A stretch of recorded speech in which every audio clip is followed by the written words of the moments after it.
কার কার পছন্দ কমেন্টে নমস্কার জানাও। বন্ধুরা, এস কৃষ্ণে আপনাদের স্বাগত। আজকের আবার একটা নতুন রেসিপি নিয়ে চলে এসেছি।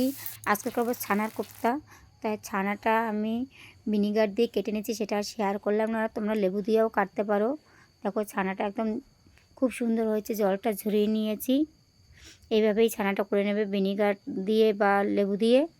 আমি এবার মশলাটা করে নিচ্ছি। লঙ্কার গুঁড়ো, হলুদের গুঁড়ো, ধনে পাতা, লঙ্কা কুচি, গরম মশলা, এখন জিরে ধনে গরম মশলা আছে, আদা কুচি আর নুন দিয়ে দিচ্ছি। ছানার ভিতরে দিয়ে দিচ্ছি বেকিং পাউডার 2 চামচ, হালকা একটু চিনি দিয়ে এবার মেখে নিচ্ছি। ছানার ভিতরে কিন্তু আমি জল দেবো না, একদমই আমি এরকম আস্তে আস্তে করে মিশিয়ে নেব পুরোটাই। দেখো কত সুন্দর করে মিশিয়ে নিয়েছি। আমার মেশানো কিন্তু হয়ে গেছে এবং ছোট ছোট গোল গোল করে একটা ছেদ দিয়ে নেব। দেখো এইভাবে করে আমি সবগুলোই এক এক করে করব। তোমরা 2 হাত দিয়েও করতে পারো, আমি এক হাতেই করলাম।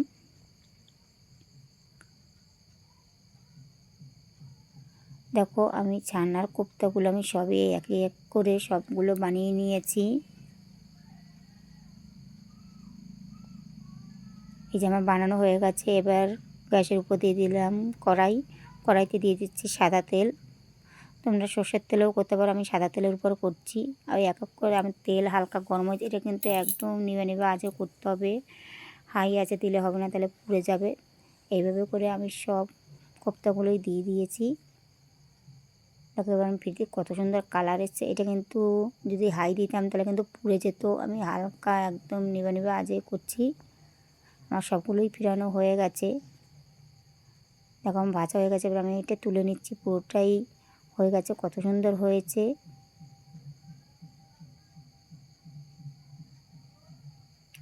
এবার দিয়ে দেবো ফোড়নের জিরে, গরম মশলা, দারচিনি আর 2টো এলাচ, দুটো শুকনো লঙ্কা, একটা তেজপাতা দিয়ে একটু ভালো করে ভেজে নেব নাড়িয়ে। হালকা একটু চিনি কালারের জন্য দিয়ে দিলাম, এতে কিন্তু টেস্টটাও ভালো হয়, তাই একটু হালকা চিনি দিয়ে দিয়েছি।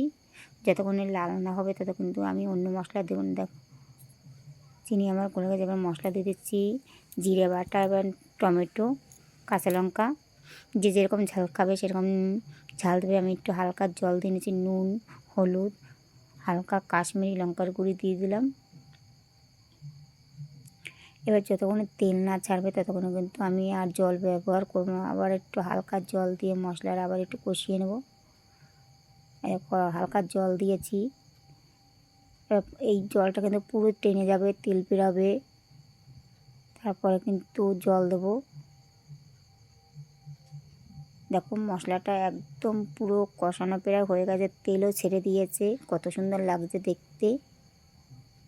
এতে এবার আমি জল দিয়ে দেবো। সবসময় কোপ্তা একটু জলটা বেশিই লাগে, নাহলে কিন্তু টেনে যায়, উঠলে টেনে যায়।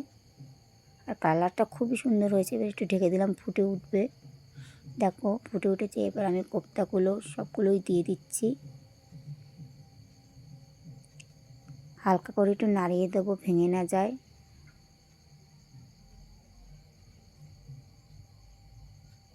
আবার ঢেকে দেবো 5 মিনিটের জন্য। আমি 5 মিনিট পরে ঢাকনাটা তুলে দিয়ে একটু নাড়িয়ে নিয়েছি। আর আমি এটা পাতলা ঝোল করবো, তাই আমি বলে একটু দিয়ে দিচ্ছি গরম মশলা, ধনে জিরে এবং গরম মশলা আছে, একটু নাড়িয়ে দিলাম। তারপর এবার আমি এটা নামিয়ে নেব। দেখো একদমই পাতলা ঝোলের করেছি, এটা কিন্তু পুরোই টেনে যায়। আর দেখতে কত সুন্দর লাগছে, খেতেও কিন্তু খুবই টেস্ট। আমি এই প্রথমবার করে খেয়েছি। আপনারাও ছানার কোপ্তাটা খেয়ে দেখবেন, যদি ভালো লাগে তাহলে একটা লাইক, শেয়ার এবং অবশ্যই সাবস্ক্রাইব করে দেবেন। আবার অন্য কোনো ভিডিওতে আপনাদের সাথে দেখা হবে। টাটা।